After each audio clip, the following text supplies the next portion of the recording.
अयोध्यापति महाराज दशरथ के दरबार में यथोचित आसन पर गुरु वशिष्ठ, मंत्रीगण और दरबारीगण बैठे थे। अयोध्या नरेश ने गुरु वशिष्ठ से कहा, हे गुरुदेव, जीवन तो क्षणभंगुर है और मैं वृद्धावस्था की ओर अग्रसर होते जा रहा हूँ। राम, भरत, लक्ष्मण और शत्रुघ्न चारों ही राजकुमार अब वयस्क भी हो चुके हैं। मेरी इच्छा है कि इस शरीर को त्यागने के पहले राजकुमारों का विवाह देख लूं। अतः आपसे निवेदन है कि इन राजकुमारों के लिए योग्य कन्याओं की खोज करवाएं। महाराज दशरथ की बात पूरी होते ही द्वारपाल ने ऋषि विश्वामित्र के आगमन की सूचना दी। स्वयं राजा दशरथ ने द्वार तक जाकर विश्वामित्र की अभ्यर्थना की और आदरपूर्वक उन्हें दरबार के अंदर ले आए तथा गुरु वशिष्ठ के पास ही आसन देकर उनका यथोचित सत्कार किया। कुशलक्षेम पूछने के पश्चात राजा दशरथ ने विनम्र वाणी में ऋषि विश्वामित्र से कहा, हे मुनिश्रेष्ठ, आपके दर्शन से मैं कृतार्थ हुआ तथा आपके चरणों की पवित्र धूलि से यह राजदरबार और संपूर्ण अयोध्यापुरी धन्य हो गई। अब कृपा करके आप अपने आने का प्रयोजन बताएं। किसी भी प्रकार की आपकी सेवा करके मैं स्वयं को अत्यंत भाग्यशाली समझूंगा। राजा के विनयपूर्ण वचनों को सुनकर मुनि विश्वामित्र बोले, हे राजन, आपने अपने कुल की मर्यादा के अनुरूप ही वचन कहे हैं। इक्ष्वाकु वंश के राजाओं की श्रद्धा भक्ति गौ, ब्राह्मण और ऋषि मुनियों के प्रति सदैव ही रही है। मैं आपके पास एक विशेष प्रयोजन से आया हूँ, समझिए कि कुछ मांगने के लिए आया हूँ। यदि आप मुझे वांछित वस्तु देने का वचन दें तो मैं अपनी मांग आपके सामने प्रस्तुत करूँ। आपके वचन न देने की दशा में मैं बिना कुछ मांगे ही वापस लौट जाऊंगा। महाराज दशरथ ने कहा, हे ब्रह्मर्षि, आप निःसंकोच अपनी मांग रखें। संपूर्ण विश्व जानता है कि रघुकुल के राजाओं का वचन ही उनकी प्रतिज्ञा होती है। आप मांग तो मैं अपना शीश काट कर भी आपके चरणों में रख सकता हूँ। उनके इन वचनों से आश्वस्त ऋषि विश्वामित्र बोले, राजन, मैं अपने आश्रम में एक यज्ञ कर रहा हूँ। इस यज्ञ के पूर्णाहुति के समय मारीच और सुबाहु नाम के 2 राक्षस आकर रक्त, मांस आदि अपवित्र वस्तुएं यज्ञ वेदी में फेंक देते हैं।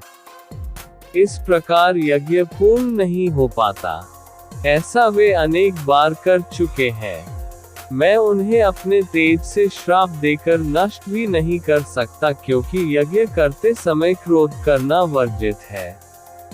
मैं जानता हूँ कि आप मर्यादा का पालन करने वाले ऋषि मुनियों के हितैषी एवं प्रजावत्सल राजा हैं। मैं आपसे आपके ज्येष्ठ पुत्र राम को मांगने के लिए आया हूँ ताकि वह मेरे साथ जाकर राक्षसों से मेरे यज्ञ की रक्षा कर सके और मेरा यज्ञानुष्ठान निर्विघ्न पूरा हो सके। मुझे पता है कि राम आसानी के साथ उन दोनों का संहार कर सकते हैं। अतः केवल 10 दिनों के लिए राम को मुझे दे दीजिए। कार्य पूर्ण होते ही मैं उन्हें सकुशल आपके पास वापस पहुंचा दूंगा। विश्वामित्र की बात सुनकर राजा दशरथ को अत्यंत विषाद हुआ। ऐसा लगने लगा कि अभी वे मूर्छित हो जाएंगे। फिर स्वयं को संभाल कर उन्होंने कहा, मुनिवर, राम अभी बालक है। राक्षसों का सामना करना उसके लिए संभव नहीं होगा। आपके यज्ञ की रक्षा करने के लिए मैं स्वयं ही जाने को तैयार हूँ। विश्वामित्र बोले, राजन, आप तनिक भी संदेह न करें कि राम उनका सामना नहीं कर सकते। मैंने अपने योगबल से उनकी शक्तियों का अनुमान लगा लिया है। आप निश्चिंत होकर राम को मेरे साथ भेज दीजिए। इस पर राजा दशरथ ने उत्तर दिया, हे मुनिश्रेष्ठ, राम ने अभी तक किसी राक्षस के माया प्रपंचों को नहीं देखा है और उसे इस प्रकार के युद्ध का अनुभव भी नहीं है। जब से उसने जन्म लिया है, मैंने उसे अपनी आंखों के सामने से कभी ओझल भी होने नहीं दिया है। उसके वियोग से मेरे प्राण निकल जावेंगे। आपसे विनय है कि कृपा करके मुझे ससैन्य चलने की आज्ञा दे। पुत्रमोह से ग्रसित होकर राजा दशरथ को अपनी प्रतिज्ञा से विचलित होते देख ऋषि विश्वामित्र आवेश में आ गए। उन्होंने कहा, राजन, मैं नहीं जानता था कि रघुकुल में अब प्रतिज्ञा पालन करने की परंपरा समाप्त हो गई है। यदि जानता होता तो मैं कदापि नहीं आता। लो, मैं अब चला जाता हूँ। बात समाप्त होते होते उनका मुख क्रोध से लाल हो गया। विश्वामित्र को इस प्रकार क्रोध होते देखकर दरबारी एवं मंत्रीगण भयभीत हो गए और किसी प्रकार के अनिष्ट की कल्पना से वे कांप उठे। गुरु वशिष्ठ ने राजा को समझाया, हे राजन, पुत्र के मोह में ग्रसित होकर रघुकुल की मर्यादा, प्रतिज्ञा पालन और सत्यनिष्ठा को कलंकित मत कीजिए। मैं आपको परामर्श देता हूँ कि आप राम के बालक होने की बात को भूलकर एवं निश्चिंत होकर राम को मुनिराज के साथ भेज दीजिए। महामुनि अत्यंत विद्वान, नीति निपुण और अस्त्र शस्त्र के ज्ञाता है। मुनिवा के साथ जाने से राम का किसी प्रकार से भी अहित नहीं हो सकता, उल्टे वे इनके साथ रहकर शस्त्र और शास्त्र विद्याओं में अत्यधिक निपुण हो जाएंगे तथा उनका कल्याण ही होगा। गुरु वशिष्ठ के वचनों से आश्वस्त होकर राजा दशरथ ने राम को बुला भेजा। राम के साथ साथ लक्ष्मण भी वहां चले आए। राजा दशरथ ने राम को ऋषि विश्वामित्र के साथ जाने की आज्ञा दी। पिता की आज्ञा शिरोधार्य करके राम के मुनिव के साथ जाने के लिए तैयार हो जाने पर लक्ष्मण ने भी ऋषि विश्वामित्र से साथ चलने के लिए प्रार्थना की और अपने पिता से भी राम के साथ जाने के लिए अनुमति मांगी।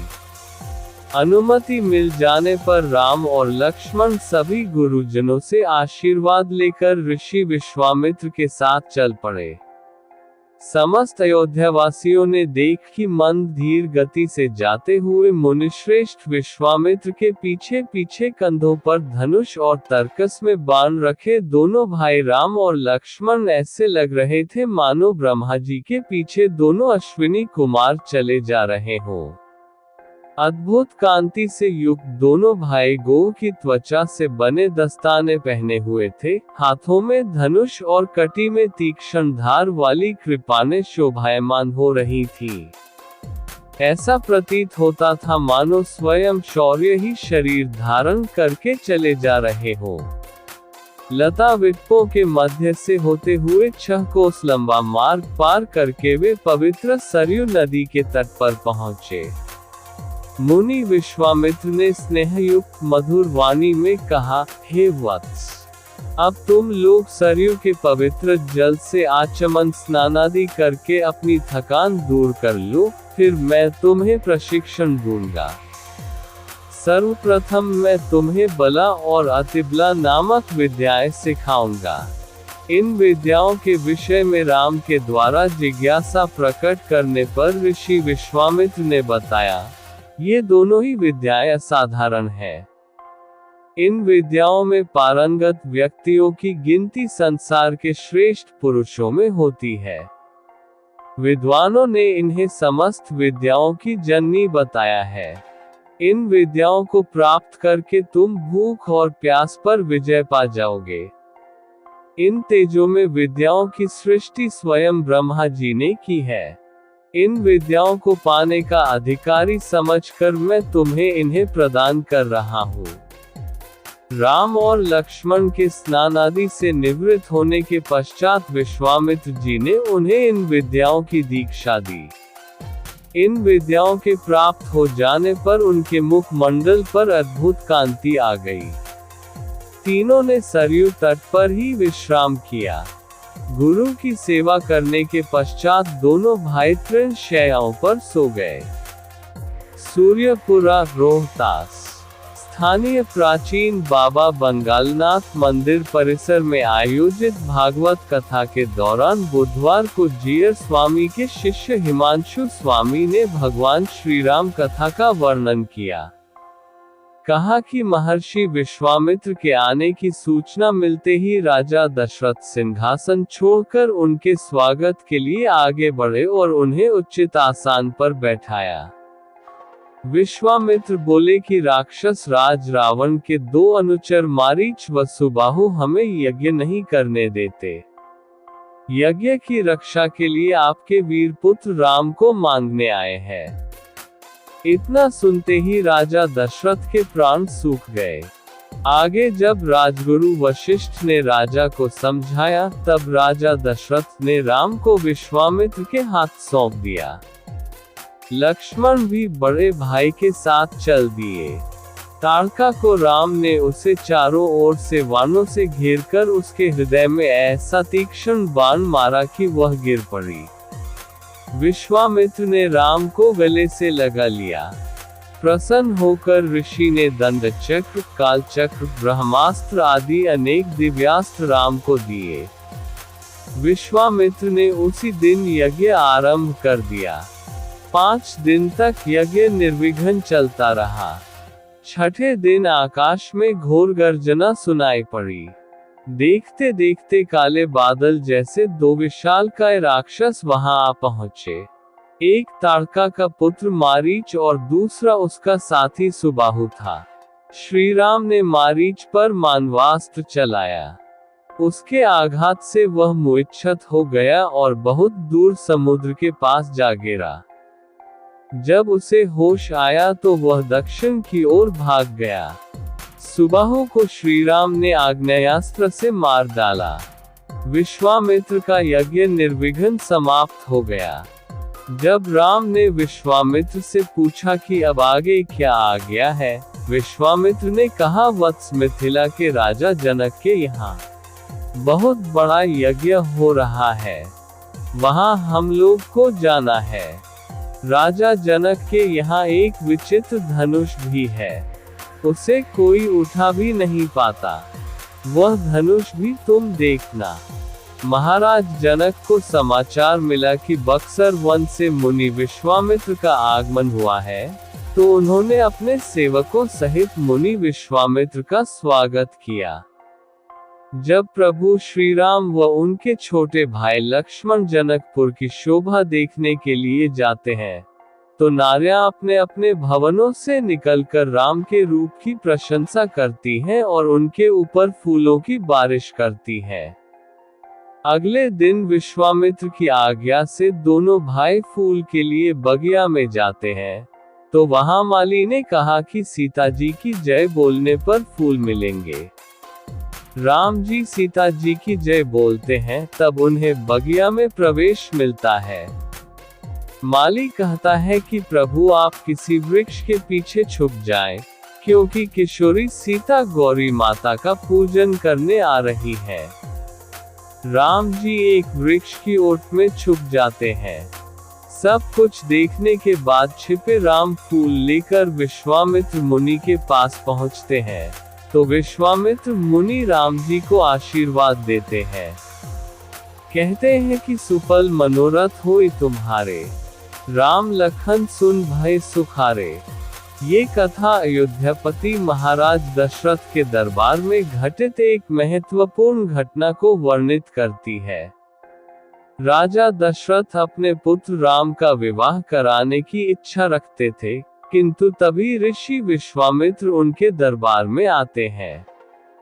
विश्वामित्र राजा दशरथ से राम को अपने साथ भेजने का आग्रह करते हैं ताकि वह उनके यज्ञ की रक्षा कर सके, जिसे मारीच और सुबाहु नामक राक्षस विघ्नित कर रहे थे।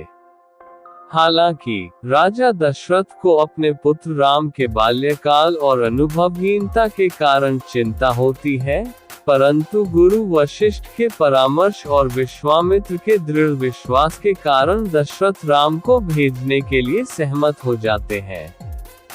राम के साथ लक्ष्मण भी ऋषि विश्वामित्र के साथ जाने का आग्रह करते हैं। दोनों भाई विश्वामित्र के साथ यात्रा पर निकलते हैं और मार्ग में सरयू नदी के तट पर पहुंचकर स्नान करते हैं। वहां ऋषि विश्वामित्र उन्हें बला और अतिबला नामक शक्तिशाली विद्याओं का प्रशिक्षण देते हैं, जिससे उन्हें भूख और प्यास पर विजय प्राप्त करने की क्षमता मिलती है। इस कथा से राम के साहस, उनके पिता दशरथ के पुत्र मोह और गुरु वशिष्ठ के मार्गदर्शन का महत्व स्पष्ट होता है। साथ ही ये भी दर्शाता है कि ऋषि विश्वामित्र के मार्गदर्शन में राम और लक्ष्मण ने अपने युद्ध कौशल को और भी निपुण बनाया।